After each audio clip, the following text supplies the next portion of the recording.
മൂവാറ്റുപുഴ നിരപ്പിൽ കിടപ്പ് രോഗിയായ വയോധികയെ ഭർത്താവ് കഴുത്തറുത്ത് കൊലപ്പെടുത്തി. സംഭവത്തിൽ ഭർത്താവ് ജോസഫിനെ മൂവാറ്റുപുഴ പോലീസ് അറസ്റ്റ് ചെയ്തു.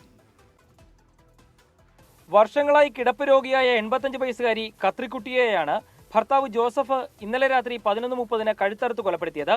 വിവരമറിഞ്ഞ് സ്ഥലത്തെത്തിയ മൂവാറ്റുപുഴ പോലീസ് ജോസഫിനെ കസ്റ്റഡിയിലെടുക്കുകയും ഇന്ന് അറസ്റ്റ് രേഖപ്പെടുത്തുകയും ചെയ്തു.